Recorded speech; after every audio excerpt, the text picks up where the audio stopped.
В продолжении темы в Санкт-Петербурге состоялось открытие 4-го по счету Международного газового форума. В нем принимает участие более 1500 человек, в том числе представители газовой отрасли Якутии. Все подробности у Айсены Бурнашовой.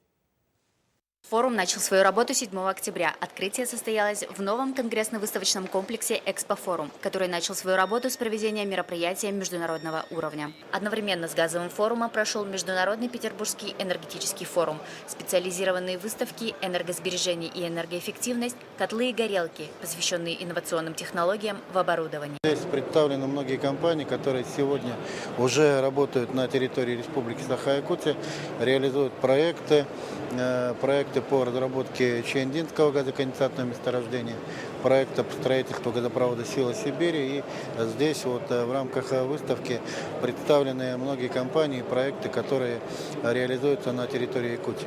Организаторами 4-го газового форума являются «Газпром», «Экспофорум» и «Фарекспо». Выставочная программа форума объединила на одной площадке несколько тематических направлений, продемонстрировав современные тенденции газовой индустрии, а также новые проекты, ориентированные на развитие инновационных технологий в нефтегазовом секторе. В этом году форум собрал делегатов из 25 стран и более 1500 участников. В том числе участником газового форума стала делегация Якутии под руководством постоянного представителя Республики Саха в Москве Алексеем Стручковым. В рамках форума были организованы многочисленные конференции. В секции развития российской газовой промышленности на Дальнем Востоке с докладом выступил первый заместитель министра промышленности Якутии Павел Ксенофонтов. У нас известно по нефтегазовому направлению примерно 20%.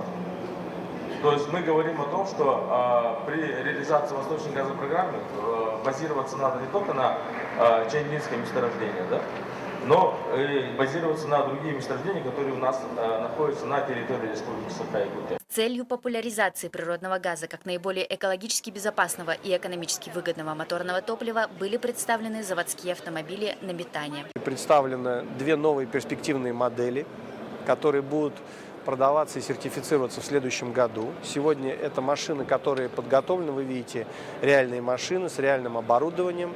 Это машина «Газель Next CNG» и «Газон Next CNG». Международный форум газа собрал на одной площадке лидеров газовой отрасли и является сочетанием конгрессной и выставочной программ, дающим полное представление о современном состоянии газовой отрасли в России и в мире.